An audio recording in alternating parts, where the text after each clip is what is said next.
지난주에 저희가 계시록 6장 말씀을 가지고 심판에 대한 이야기를 나눴습니다. 심판에 대한 이야기였지만 사실 지난주 설교 제목이 하나님의 주저하심이었던 것처럼 하나님이 기다리시고 인내하신다라는 내용이었습니다.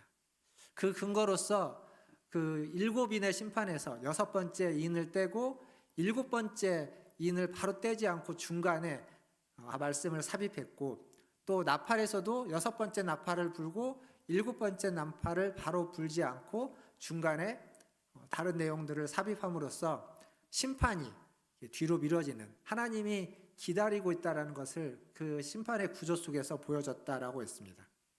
오늘 우리가 읽었던 계시록 7장은 바로 그 중간에 삽입된 구절입니다. 삽입된 부분. 이 부분을 오늘과 살펴볼 텐데, 그 전에 한 가지 우리가 생각해야 될 건, 하나님은 왜 세상을 심판하실까요? 하나님은 무엇 때문에 세상을 심판하실까요? 사실 지난주에 그 첫 번째 인부터 6번째 인까지 떼는 장면에서 5번째 인을 떼는 9절과 10절에서 그 얘기를 해드렸습니다. 그건 뭐냐면 5번째 인을 떼고 났을 때 내용이 뭐였냐면, 하나님의 말씀을 가지고 있는 자, 증거를 가지고 있는 자들이 죽임을 당한다. 그리고 죽임을 당한 그 영혼이 하나님 앞에 신원해 달라고, 언제까지 이 땅을 그냥 이렇게 두겠습니까? 라고 하는 그러한 순교자들, 성도들의 기도에 대한 내용이 5번째 인을 떼고 드러났습니다. 그리고 그 심판은 결국 그 성도들의 기도에 대한, 죽은 순교자들의 기도에 대한 하나님의 응답으로 지금 우리가 볼 수 있다라는 거죠. 이 부분을 우리가 조금 더 생각해 보기 위해서 출애굽기 말씀을 좀 생각해야 됩니다. 지난주에도 그런 말씀 드렸지만 계시록은 선지서와, 구약의 선지서와 출애굽기를 항상 염두에 둬야 되는데, 출애굽기에 가면 하나님이 이스라엘 백성을 출애굽시키기 전에 애굽에다가 10가지 재앙을 이렇게 이룹니다. 그 10가지 재앙에는 배경이 있는데, 그게 갑자기 그냥 하나님의 뜬금없이 10가지 재앙을 했다기보다는 출애굽기 1장에 가면 무슨 얘기가 나오냐면, 유대인들 가운데 아이를 낳는데 그 아이 중에 여자아이는 놔두고 남자아이는 어떻게 하라고 하죠? 다 죽이라고 합니다. 산파들에게 그 애굽 왕 바로가 그렇게 명령을 하는 겁니다. 즉 다른 말로 바꾸면 출애굽기 1장에는 아주 대대적인 유아들이, 아이들이 학살당하는 이야기가 거기에 있습니다. 근데 생각해 보십시오. 산파들, 아이를 받는 산파들이 아이를 죽이는 것이 그게 쉬운 일일까요? 자기 자녀를 부모가 어떻게 나일강에다가 던져서 죽일 수 있겠습니까? 근데 또 그렇게 하지 않으면 애굽 왕 바로로부터 또 살 수 없는 겁니다. 그러니까 그건 정말 끔찍한 일인 거예요. 생각만 해도 끔찍한 일인 겁니다. 그러한 일이 지금 애굽에 살고 있는 이스라엘에게 벌어졌던 일인 겁니다. 결국 출애굽기에 보면 이스라엘 백성이 신음하는 소리를 하나님이 듣는다라고 이야기하고 있습니다. 그러니까 고통 중에 신음하는 이스라엘 백성들, 하나님의 백성들, 그 소리를 하나님이 듣고, 순교당한 순교자의 기도 소리를 하나님이 듣고 심판하신 것처럼 그 소리를 듣고 하나님이 애굽 땅에 10가지 재앙을 내리게 되는 거죠. 그래서 이 재앙, 이 심판은 하나님이 자신의 힘을 과시하기 위하거나, 혹은 너희가 내 말을 듣지 않으면 너희는 이렇게 죽을 것이다 라고 하면서 내 말을 들으라라고 하는 위협이나 엄포로서 주어지는 것이 아니라, 그 땅 가운데 정의롭지 못하고 공의롭지 못하고 합리적이지 못하고 그리고 무정하고 그런 악한 일이 벌어지고 있는 그 땅 속에 하나님의 백성들이 거기에서 고통당하고 신음하고 있는 그 고통과 신음 소리를 듣고 하나님이 그 악을 행하는 자들을 향한 재앙과 심판으로서 주어진 것이다라는 겁니다. 이게 이 땅을 하나님이 심판하시는 이유라고 말씀드릴 수 있습니다. 그리고 결국 그건 다른 말로 바꾸면 하나님이 하나님의 백성들의 원한을 풀어주는 거라는 거죠. 하나님의 백성들의 그 답답함과 고통과 그 한스러운 것들을 하나님이 풀어주는 이야기, 그게 하나님의 심판의 이야기다라는 겁니다. 그런 의미에서 우리가 지금 보고 있는 계시록의 이 심판, 그 심판 속에 있는 하나님의 성도들, 지난주에도 잠깐 말씀드렸지만 그 심판이라는 것이 하나님의 백성을 대상으로 일어나는 것이 아닙니다. 방금 말씀드렸던 출애굽기의 10가지 재앙도 애굽 땅에, 애굽 온 땅에 일어나는 재앙이지만 애굽 온 땅에 하나님의 백성인 히브리인들을 대상으로 하지 않습니다. 대상으로 하지 않는다고 해서 그들은 뭐 완전히 예외냐, 그러지 않습니다. 직접적인 피해를 받지는 않지만 간접적인 영향을 받고 있습니다. 날강물이 피로 바뀌면 날강물을 마시거나 사용해야 되는 사람은 모두가 다, 애굽 사람이든 히브리 사람이든 다 그것 때문에 힘들어하게 되는 겁니다. 하늘에 구름이 가득 차서 햇빛이 사라지면 햇빛을 필요로 하는 사람은 애굽 사람이든 히브리 사람이든 다 그 영향을 받게 되는 겁니다. 직접적으로 그들을 타겟으로 하지는 않았을지라도 간접적인 영향, 그러니까 심판에 대한 간접적인 영향은 누구나 다 받게 되는 거죠. 그런데 그 중에 이제 10번째 재앙을 우리가 잘 알고 있죠. 죽음의 재앙이지 않습니까? 장자, 사람의 자녀들 중에 첫째, 가축의 그 새끼들 중에 첫째를 하나님이 다 죽이는 그런 죽음의 재앙이 그 애굽 온 땅을 덮을 때 히브리인들에게 그것을 넘어갈 수 있는 그러한 길을 열어주죠. 어린 양을 잡아서 문설주와 임방에 피를 바르면 그 죽음의 사자가 애굽 온 땅을 다니면서 그 일을 이루다가 그 피를 보고 그곳을 넘어갑니다. 지나가는 거예요. 그래서 영어로 패스오버 한다고 해서 유월절이 되는 겁니다. 지나간다고. 그것이 지금 우리가 오늘 봤던 계시록 7장에 나오는 성도들의, 하나님의 백성의 이마에 하나님이 천사를 통해서 도장을 찍는 인치심이라는 겁니다. 자, 말씀을 한번 다시 볼까요? 계시록 7장 2절과 3절입니다. 7장 2절과 3절 같이 한번 읽어보겠습니다. 2절 시작. 또 봄에 다른 천사가 살아계신 하나님의 인을 가지고 해 돋는 데로부터 올라와서 땅과 바다를 해롭게 할 권세를 받은 내 천사를 향하여 큰 소리로 외쳐 이르되 우리가 우리 하나님의 종들의 이마에 인치기까지. 아멘. 하나님의 인치심을 받은 자는 그 해함으로부터, 그 심판으로부터 보호되는 겁니다. 출애굽 때 어린 양의 피가 발라진 곳에 있었던 이스라엘 백성들이 그 죽음의 사자로부터 보호됐던 것처럼 동일한 겁니다. 그럼에도 불구하고 그들의 영향은 받게 되는 거죠. 오늘 우리가 본 이 말씀, 하나님의 심판의 이 이야기, 그 이유는 분명히 성도들의 신음소리, 고통소리였습니다. 그것들을 듣고 하나님이 심판하시는 겁니다. 근데 그 심판의 목적은 그들을 다 없애기 위한 것이 아니라 심판의 목적은 그 심판을 통해서 다시 돌이키게 하기 위해서 심판의 메시지를 주고 심판의 일을 하면서도 계속 딜레이를 시키면서 끊임없이 참고 인내하고 기회를 주는 건 심판을 통해서 돌아올 수 있는 길을 열어놓고자 하는 거였습니다. 이유와 목적이 그런 겁니다. 오늘 우리가 봤던 계시록 7장은 그 내용에 돌이키려고 하는 그 내용, 돌이켜야만 하는 그들에게 지금 분명히 6장에서 심판이 주어졌는데 그 심판을 지금 7장에서는 잠시 보류시켜 놓는 거예요. 여기 오늘 우리가 읽었던 말씀에 보면 뭐라고 되어 있냐면 땅이나 바다나 나무들을 해하지 말아라. 심판하러 가는 천사들이라고 명명되어 있죠. 그 6장에서 보면 내 말이 나오는데 그 말을 지금 여기에서는 천사라고 이야기하는 겁니다. 그러니까 그들을 잠깐 보류시켜 놓고 인칠 때까지 해하지 말아라. 바람을 불지 말아라. 이렇게 지금 보류시켜 놓고 행하고 있는 겁니다. 잠시 멈추어 놓고 인을 치고 다시 심판을 행하지만 인침을 받은 자는 그 심판에서 예외가 되는 그러한 일들이 지금 여기서 벌어지고 있는 겁니다. 결국 오늘 말씀에서의 중요한 포인트는 하나님의 백성, 하나님의 종, 오늘 본문에 등장하는 그들은 인침을 받고 인침을 받은 그들은 해함을 받지 않는다라는 겁니다. 오늘 설교 제목이 그거죠. 내 백성을 해하지 말라, 이렇게 잡았습니다. 하나님의 백성은 해함을 받지 않게 된다. 하나님의 인치심을 받았기 때문에. 사랑하는 성도 여러분, 저와 여러분 우리 모두는 하나님의 인치심을 받은 자입니다.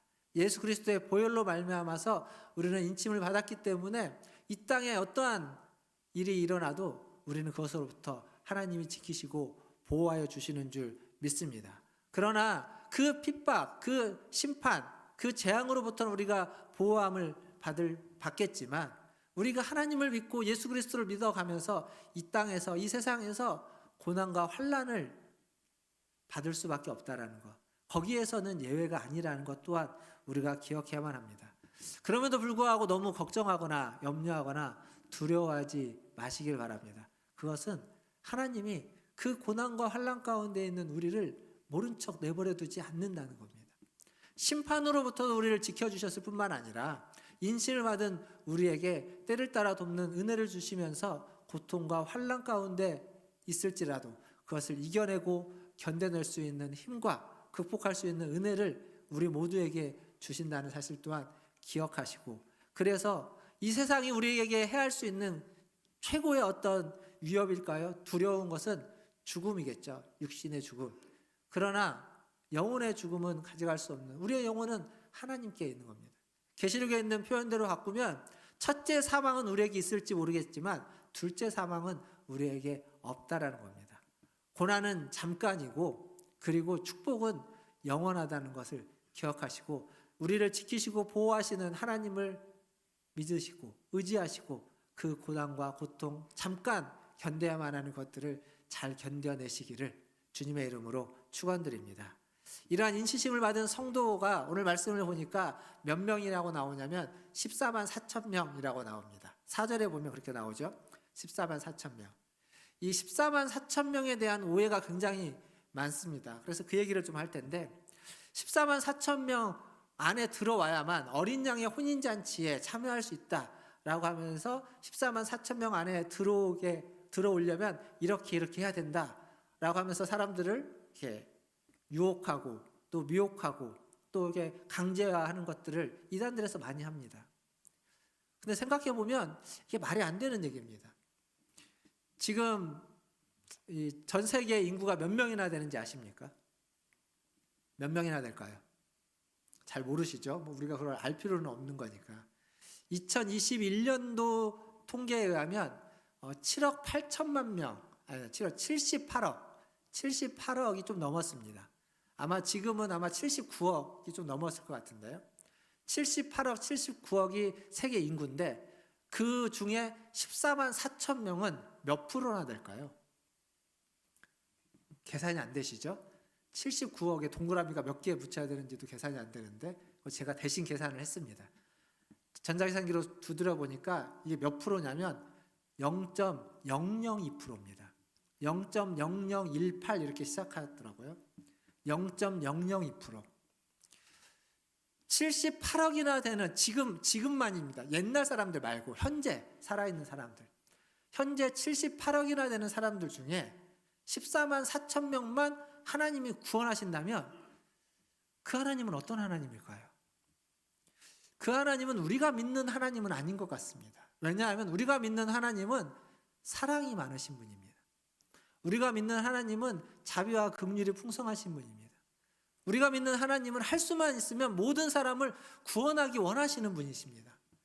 그런데 99.99%를 멸망시키고 0.002% 사람만 구원하는 하나님은 우리가 믿고 따르는 하나님일 수 없습니다.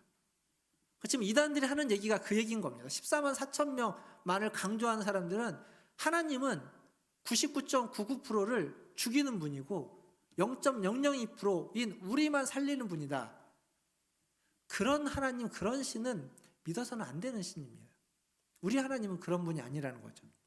그런 무자비하고 무섭고 그리고 나쁜 신이 우리 하나님일 수 없습니다. 심지어 요한복음 3장 우리가 잘 아는 16절 있죠. 하나님이 세상을 이처럼 사랑하사 독생자를 주셨으니 그 말씀, 그 말씀 다음 구절에 뭐라고 되어 있냐면 3장 17절에 한번 보시겠습니다. 3장 17절 같이 한번 읽어보겠습니다. 시작.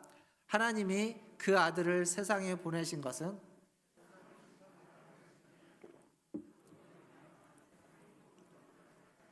여기 보면 하나님이 자기 아들을 독생자를 이 세상에 보낸 것은 심판을 하기 위해서가 아니라는 겁니다. 할 수만 있다면 모든 자들을 구원하기 위해서 이 땅에 보내셨다는 거예요. 이게 지금 요한이 쓴 요한복음입니다. 근데 그 요한이 지금 요한계시록도 쓰고 있습니다. 똑같은 사람입니다. 똑같은 사람. 근데 요한복음에는 저렇게 하나님이 구원하기 위해서 자기의 독생자까지도 보내셨다고 이야기를 해놓고 계시록에 와서는 14만 4천 명만 구원한다고 얘기를 하는 건 이게 앞뒤가 맞지 않는 얘기입니다. 그 얘기는 이 14만 4천이라는 이 수가 우리가 생각하는 정확하게 수를 카운트하는 그러한 수가 아니라는 것을 우리가 충분히 예측할 수 있습니다. 그러면 14만 4천 명은 무슨 의미일까요? 14만 4천 명은 여기 주보에 보시면 제가 말씀 노트에다가 적어놨는데 14만 4천은 12 곱하기 12 곱하기 1000입니다. 이렇게 이제 분해할 수 있습니다. 이 앞에 12가 두 번 연속되는데 첫 번째 12는 구약에 있는 12지파를 의미한다고 하고 두 번째 12는 신약에 있는 12사도를 의미한다고 합니다. 근데 그게 무슨 말이냐면 구약에 있는 12지파라는 건 구약에 있는 하나님을 믿는 모든 백성들을 상징하는 수이고 신약에 있는 12사도라는 건 신약 시대에 하나님을 그리스도를 믿는 모든 성도들을 상징하는 수입니다. 그러니까 구약에 있는 모든 성도들과 신약에 있는 모든 성도들 그리고 이 1000이라는 수는 10의 3승이라고 하는데 이 1000이라는 수는 가장 많은 가장 가득 차 있는 충만함을 의미하는 수입니다. 그래서 12, 12, 1000 이것이 합쳐지는 이것이 상징하는 건 구약과 신약 그러니까 과거와 현재 미래까지 포함하는 모든 하나님의 충만한 성도들을 의미하는 그것을 상징해 주는 수다. 이렇게 14만 4천 명을 분해해서 이해할 수 있습니다. 그런데 이제 오늘 우리가 읽었던 계시록 7장에는 이 14만 4천 명이 어떤 식으로 구성되어 있다고 나오냐면 각 지파당 12,000명씩 그래서 12지파가 연결됩니다. 그래서 12,000 곱하기 12 아까 제가 하는 12, 12 곱하기 1000을 중간에 하나를 합친 거예요. 12,000 곱하기 12 이런 식으로 지금 이 7장에서는 14만 4천 명을 카운트한 걸로 나와 있습니다. 이게 제가 방금 말씀드렸던 것과 뭐 그렇게 크게 다르지는 않는데 약간의 차이가 하나 있는 건 뭐냐면 12,000명이라는 수가 성경에 자주 등장합니다. 생각보다. 여러분이 검색을 해보면 12,000명이라는 수가 구약에 자주 등장해요. 근데 언제 등장하냐면 하나님의 이스라엘 백성 중에 하나님의 군대를 뽑을 때 군사들을 세울 때 베냐민 지파에서 12,000명 또 다른 이사갈 지파에서 12,000명 스불론 지파에서 12,000명 이렇게 해서 12,000명이라는 수가 구약에 등장하는데 거의 90% 이상이 하나님의 군사를 뽑을 때 등장하는 표현입니다. 그 구약을 염두에 두고 신약에 지금 우리가 본 계시록 말씀을 보면 여기에서의 각 지파에서 12,000명은 하나님의 군사, 하나님의 군대, 군인들로서 모든 하나님의 군인들을 의미한다라고 이야기할 수 있습니다. 근데 이게 이제 이스라엘이라고 하는 한 나라로 좀 국한시켜서 보면 그러면 이스라엘이 아닌 유대인이 아닌 이방인들에 대해서는 그러면 어떻게 되느냐라고 할 때 또 오늘 말씀의 9절과 10절 계시록 7장 9절과 10절에 보면 이렇게 기록되어져 있습니다. 같이 한번 여기도 읽어보겠습니다. 9절과 10절 시작. 이 일 후에 내가 보니 각 나라와 족속과 백성과 방언에서 아무도 등이 셀 수 없는 큰 무리가 나와 흰옷을 입고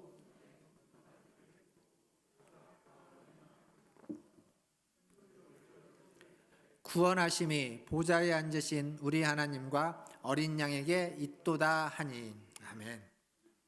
무슨 얘기를 하는 거냐면 지금 계시록에서 요한이 이스라엘 지파 안에 12,000명을 이야기하면서 14만 4천 명을 말하고, 그리고 그 후에 각 나라와 족속과 백성과 방언에서, 즉 이스라엘이 아닌 다른, 이스라엘 제외한 다른 열방들을 통해서 보니까 거기에서는 누구라도 능히 셀 수 없는 수많은 큰 무리들이 하나님 앞에 나와서 14만 4천 명과 그 수많은 무리들이 함께 나와서 뭘 하고 있냐면, 여기 10절에 있는 것처럼 구원하심이 보좌에 앉으신 하나님과 우리 하나님과 어린 양에게 있도다 라고 찬양하고 있다는 겁니다.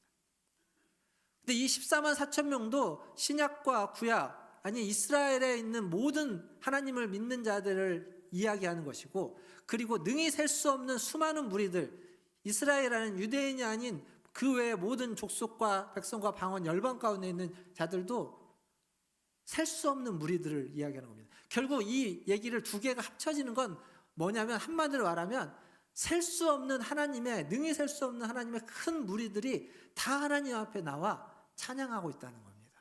지금 그걸 이야기해 주는 겁니다. 그러니까 14만 4천 명이 소수의 사람들을 하나님이 구원하니까 그 소수의 사람, 열심을 내어서 헌신하고 충성해서 그 소수의 사람이 되라라고 하는 그러한 목적으로 주어진 것이 아니라, 하나님이 구약이든 신약이든 유대인이든 이방인이든 상관없이 수많은 사람들, 될 수만 있으면, 할 수만 있으면 모든 사람들을 다 하나님의 백성으로 불러 모으고 있다라는 얘기입니다.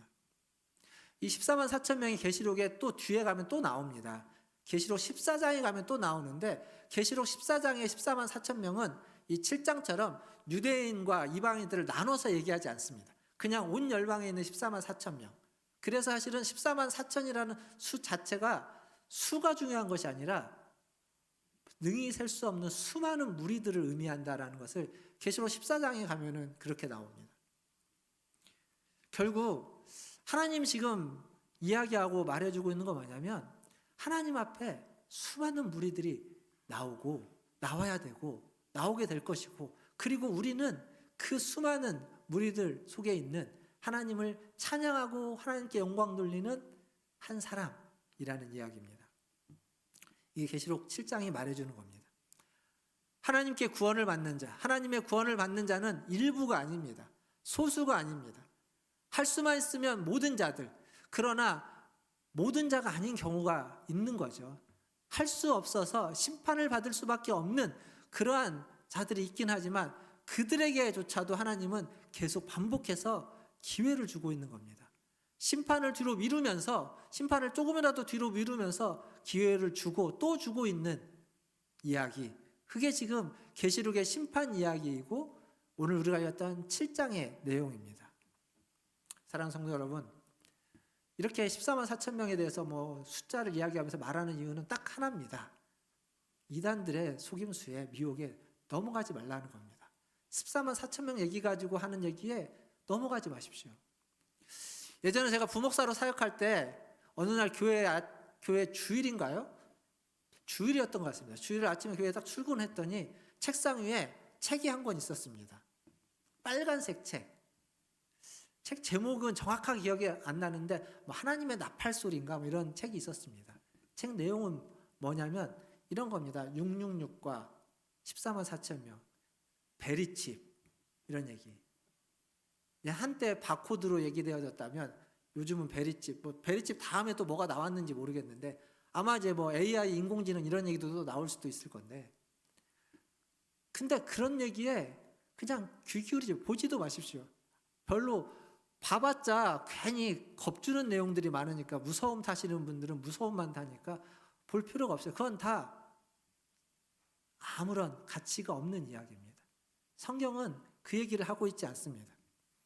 할 수만 있다면 하나님은 제한을 두지 않고 모두를 다 하나님의 백성으로 부르시기를 원하지만, 그것을 끝까지 거부하는 자들에게는 하나님이 안타까운 마음, 속상한 마음이지만 심판할 수밖에 없는 겁니다. 기다리고 또 기다리시지만, 인을 쳐주시면서 인내하고 기다려 계시지만 그럼에도 불구하고 안타까운 일이 없는 건 아닐 겁니다.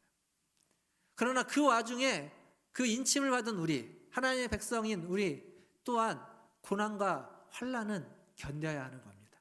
심판은 없지만 고난과 환난은 우리에게 없지 않기에 그러나 고난과 환난 받고 있는 우리를 하나님이 모른 척하지 않고 도와주시기에 그 하나님을 의지하고 고난과 환난을 이겨내시고 견뎌내시는 우리 문화천지교회 성도님들 다 되시기를 주님의 이름으로 축원드립니다.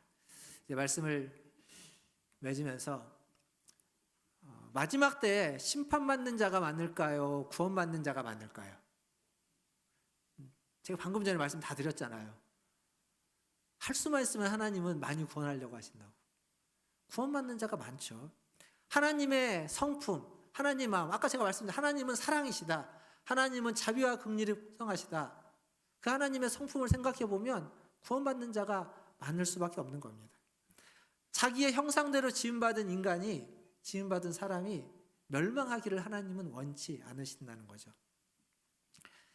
우리가 그걸 안다면, 우리가 그걸 믿고 받아들인다면, 그리고 그렇게 구원을 받은 자라면 이제 우리가 해야만 하는 것, 할 수 있는 건 딱 하나일 겁니다. 찬양이죠, 찬양. 우리가 방금 읽었던 말씀 10절에 있는 것처럼 구원하심이 보좌에 앉으신 하나님과 어린 양에게 있도다 라고 우리가 소리내어 찬양하는 겁니다. 그게 우리가 할 수 있는 전부일 겁니다. 제가 예전에 한 목사님께 들은 한 권사님 이야기입니다. 그 권사님이 이렇게 얘기하셨다고 합니다. 며느리일 때에는 예배가 그렇게 은혜가 되고 감동이 됐는데 시어머니가 되고 나니까 예배의 감동이 사라졌다고. 무슨 얘기일까요, 이게? 며느리일 때는 힘들었던 거죠. 왜 힘든 이유는 다 다르겠지만 여러분 그냥 상상하시고 힘든 거예요. 힘들게 살다가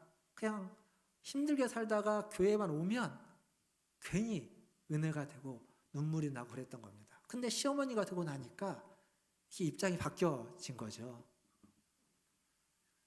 예배의 은혜는 어디에서 오는 걸까요? 예배의 감동과 감격은 이렇게 우리 찬양팀이 아주 훌륭하게 준비해서 아주 은혜로운 찬양을 하는 데에서 오는 걸까요? 아니면 우리 장로님들이 기도를 은혜롭게 하면 오는 걸까요? 아니면 저와 같은 설교자가 설교를 아주 은혜롭게 잘 준비되어서 하면 오는 걸까요? 어떤 프로그램이, 예배 안에 있는 어떤 프로그램이 정말 완벽하게 감동을 주도록 준비하고 그렇게 실행되면 그런 예배의 감동과 감격이 오는 걸까요? 아닐 겁니다. 예배의 감동과 감격은, 진정한 감동과 감격은 거기에서 오는 거 아닙니다. 찬양팀이 아무리 완벽해도, 기도가, 설교자가, 프로그램이 아무리 훌륭해도 그 감동과 감격은 그냥 방송 보면서, 드라마 보면서, 영화 보면서 가수들 뽑는 그런 오디션 프로그램 보면서 받는 감동과 감격과 별로 다르지 않을 겁니다. 진정한 감동과 감격은 거기에서 오는 게 아니겠죠. 한 주 동안 어떻게 지내셨습니까? 한 주 동안 사시면서 얼마나 많이 하나님을 생각하셨습니까? 한 주 동안 지내시면서 얼마나 많이 말씀을 보셨습니까? 한 주 동안 얼마나 많이 기도하셨습니까? 한 주 동안 정신없이 일을 하고 정신없이 살다가 시간 가는 줄 모르고 바쁘게 살다가 주말이 되어서 내일 교회 가야 되네 라고 하면서 주섬주섬 성경도 찾아놓고 옷도 찾아놓고 아침에 일어나서 주섬주섬 오신 건 아닙니까? 그렇다면 감동과 감격이 예배에 있기 어려울 겁니다. 물론 그렇게 오신 분들에게조차 하나님은 감동과 감격과 은혜로운 예배가 있기를 기도하고 원하시지만, 그러나 우리의 마음이 주님과 함께하지 않았는데, 한 시간도 주님과 함께한 적이 없는데 이 예배 한 자리에 나왔다고 해서 그게 이 예배가 감동스럽고 감격되고 은혜가 충만하기 어려울 겁니다. 예수님 때문에 핍박받아 보고, 예수님 때문에 목마르고 줄이고 헐벗고 힘들고 어렵지만 예수님 생각하면서 견뎌보고 그랬던 분들이 예배 자리에 나오면 찬양이 좀 안 맞아도, 설교가 좀 안 들려도, 기도가 잘 안 돼도 그냥 그 예배 자리에 있는 것만으로도 감격스럽고 감동되고 은혜가 될 겁니다. 사랑하는 성도 여러분, 우리에게 회복해야만 하는 건 그런 예배입니다. 그 얘기는 다른 말로 바꾸면 우리에게 회복해야만 하는 건 고난과 고통이라는 이야기이기도 합니다. 예수 때문에 당하는 고난, 주님을 믿고 따른다고 견뎌야만 하는 어려움, 환난, 그게 없이 그걸 다 너무 잘 피해가다 보니까 전혀 어렵지도 않고 환난도 없이 고난도 없이 살아가다 보니까 예배에도 은혜가 없는 거죠. 그러나 피하지 않고 고난의 자리에 서고 고통의 순간을 견뎌내면, 그러면 예배의 자리에 올 때마다 감동과 감격이 있을 겁니다. 은혜가 될 겁니다.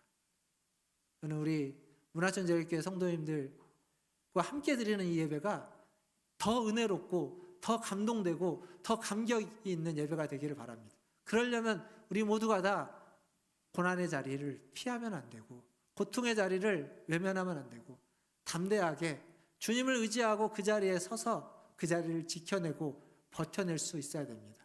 그러한 믿음, 그러한 은혜, 또 그러한 용기가 우리 모두에게 회복되어지기를 주님의 이름으로 축원드립니다.